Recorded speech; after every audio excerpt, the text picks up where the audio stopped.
How's it going, guys? Kevin back at you with another video. Today's video we are checking out my clipless body mounting setup for the Arrma Mojave 4S. This really just cleans up the look, especially with the clear on the front here. You can always paint match the rears black if you like with some spray paint, but just makes it so much easier to get the body on and off of this thing. You know, we're struggling with the body clips or anything. And in my opinion, it also improves the aesthetics of this truck. Just makes it look a lot cleaner and makes it look more like a trophy truck. So with that, we'll get into it. I'll show you guys how it functions and then how to install it. All right, so this functions very similarly to the Infraction setup, the Vendetta, the Big Rock, same twist lock setup. So essentially just a simple 90-degree twist, just like that. And once you do that, you can just pick the body straight up. It'll come right off. You can see the pieces underneath there, and then drop it on. So what I recommend for this one, it's easiest to just sort of line up the rear bumper there since it's just like that. And then just take these guys. Sometimes they'll want to sort of escape like that. So all you got to do is just pick the body back up and then just make sure these are sideways when they come down. Twist it till it locks in. You'll feel it when it locks in. It'll stop. Doesn't take much effort. And then same thing on the front. If they're just spinning like this, that's fine. Just make sure they're sideways. Give it a little wiggle. It'll drop in just like that. And it'll lock in place. And then once it's like that, have no problems picking up the full weight of the truck. This thing will take some hits, take some impacts, no problems whatsoever. If you do happen to have a crazy big crash or something to do, break something, reach out to me. I'll sell you the individual parts for their individual part price. So don't worry too much about that. These parts are super impact resistant. They'll take quite a beating. So with that, let's get into the installation. All right, so you're obviously going to be removing your stock body posts. So that's from same front and rear. And the first thing that you're actually going to do is there's two screws that go through here and here. So I have them removed right here. So I can move this out of the way for you. But you basically need to take those out. The shock will come out.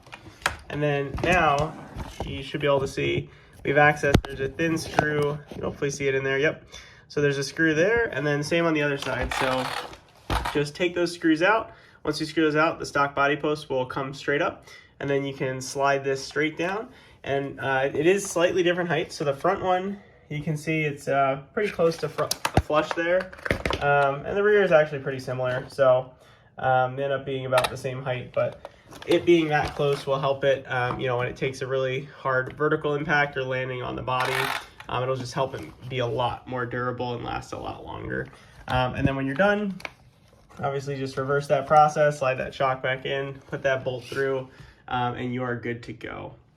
Let me show you guys how the body works. So for the body here, we're gonna have two pieces. So this is our lower piece. You can see I've already put the lock nut in there. Just make sure you orient this correctly. Doesn't really matter too much if you screw it up, but and then we have the top piece here. This is an M3 by 12 millimeter, and then this is just an M3 lock nut. And so if you can tell here, there's actually these keying features. And so these actually lock into one another. And so when you put them together, you can see that I can't spin them relative to one another now. And this sort of strake lines up with this one here.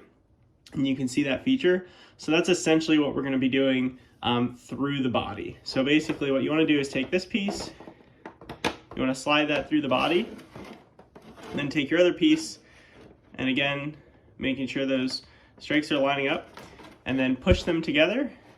Take your screwdriver, sort of twist that in.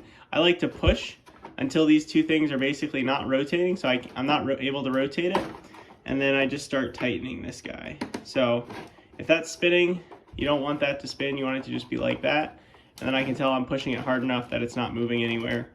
And so you don't need to go too crazy. And then you should check, all right, if these are vertical here, they should be vertical over here, and they are. And I can see that there's no visible gap or anything in there, so I know that it's set up correctly. So do this on the front too, and then same for the rear.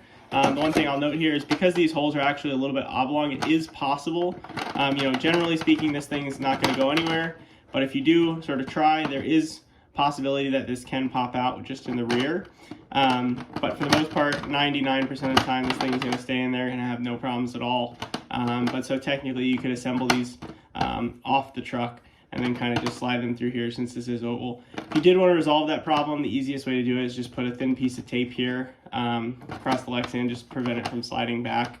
But I don't really recommend that. It's not really necessary. I haven't had an issue with with it at all. So that is it. So we'll put this back on the truck. So again, line up that rear, drop it in, just twist sideways, lock it in, move to the front, twist it. I always sort of recommend that wiggle back and forth. So just kind of wiggle it, it'll drop in, and then you twist it. And then when they're vertical, they'll be nice and locked like that. And then when they're horizontal, like so, then you can pick the body up. So just like that, sort of give it a little wiggle, drop it in, nice and locked, and again, you can pick up the whole truck. So with that, thank you guys for watching. I appreciate you checking out another one of my videos. Be sure to check out the link in the video description for my website and my Etsy store. And as always, thank you guys for watching. I will catch you guys next time.